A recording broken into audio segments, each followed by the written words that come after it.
Good day, guys.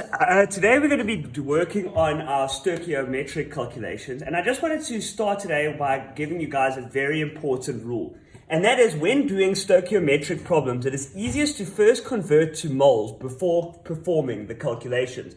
And what that basically means that no matter whether they give you it in mass, volume of gas, concentration, it's easiest to always first convert to moles, perform your calculations, and then convert to whatever unit you have. So there I've given you some steps on how you perform these problems. Is that when you get given a problem, our first step is to convert all units to SI units, or the standard units. So for example, in chemistry, we don't work in kilograms, we work in grams. We don't work in centimeters cubed. When working in volume, we work in decimeters cubed. You just need to learn those standard units because that's going to be a very important step. Number two is that you need to write a balanced chemical equation. You guys will have got a bit of experience in this throughout the course. You guys need to be able to do this to do stoichiometric calculations. Step three is to calculate the moles of the compound in question. So you'll see in the example we do now, the third step, you have to calculate the moles, is that they're going to give you a certain either volume or mass of a certain compound, and you need to calculate how many moles of that compound before we do the ratio calculations in the problem. So then step four is to perform the ratio calculations, which is just your basic stoichiometric calculations. And then the last step you do after we've got to an answer of whatever the compound in question is in moles, we need to convert the moles of the chemical in question into whatever unit the question requires. So today we're going to be working on a problem that requires mass. So I've just drawn the triangle for us on the mass triangle for us that we will be using today. Is that in the triangles that we see, we have here at the top, we have actual mass. So that's going to be mass in grams of the substance. Here, this big M is called the relative atomic mass. So that's the ones that we see on the periodic table. They will give us the relative atomic mass. So for example, hydrogen has a relative atomic mass of 1. Oxygen is 16, nitrogen is 14, but they will give those to us, guys. And then the last one is moles, okay? And moles you would have have a little bit of experience in. It's the, amount, it's basically a standard unit for 6.02 times 10 to the 23, atoms of the compound. So that's not important for today though. So the two main equations we're going to be using today is it's going to be moles equals mass over relative atomic mass, and mass is equal to moles times relative atomic mass. And there you see, guys, we get that directly from the triangle, because if we want moles, it's just mass over relative atomic mass, and if we wanted mass, it's moles times relative atomic mass. So let's do the question here, guys. I'm going to leave the steps close so that we can do it as we go along. Sorry, I'm just getting stuck there. Okay.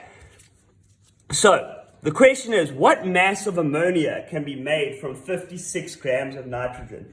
And at first glance, this looks like pretty impossible, like how are you supposed to work this out? But let's work through it together, going through our steps, and you'll see it's actually a very easy problem once you get to it. Okay, so the first step we do, we convert all units to SI units. And this one, we didn't actually have to do anything here because it already gave us in grams. The mass of nitrogen is 56 grams. So we just got that directly from the question. Nothing fancy had to be done there. The step two is that we have to write a balanced chemical equation. This is probably the hardest part of the problem, is that we have to just do a little bit of balancing. So we know it's nitrogen gas, because nitrogen is a diatomic particle, so it's N2, and ammonia is NH3, guys. You would have just had to have known that. Off the top of your head. It's one of those important compounds that you have to know.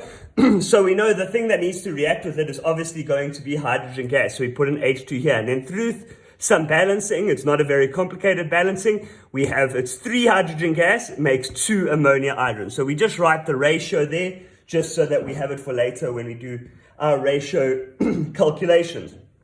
Step three is that we need to work out how many moles of nitrogen do we have? So this is pretty easy. We use this equation here. This moles equals mass over red atomic mass. So here we write it down. It's 56, and we go, now this is very important, guys. It's N2. There's 2 nitrogen particles. So it's not just 56 over 14. You have to go 56 over 2 times 14 because there's 2 of them, which is going to give us 2 moles, guys.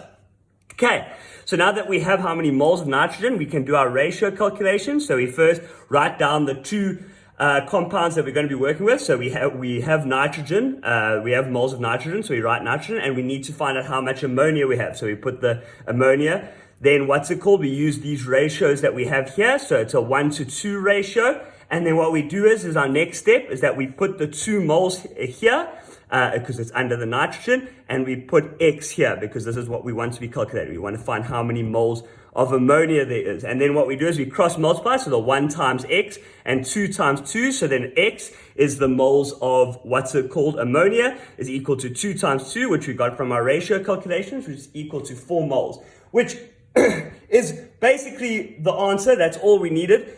But what's it called? They asked us for what mass of ammonia can be made from 56 grams of nitrogen. So as I said, for step 5, they want us to convert the moles of the chemical in question into whatever unit the question requires. So they're asking for the mass. So what unit do we need? We need it in grams. So once again, we're going to be using this triangle down here to get mass.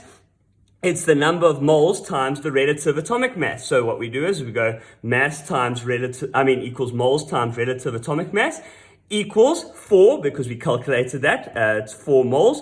So we put the 4 there. Then now here we put it in brackets. We have to work out what is the relative atomic mass of ammonia. So what's it called? An ammonia ion has, what's it called? 1 nitrogen. So we say 14. And then it has 3 hydrogens. So we say plus 3 times 1, because hydrogen only has a relative atomic mass of 1. So then that's going to be 4 times 17, which gives us 68 grams of ammonium.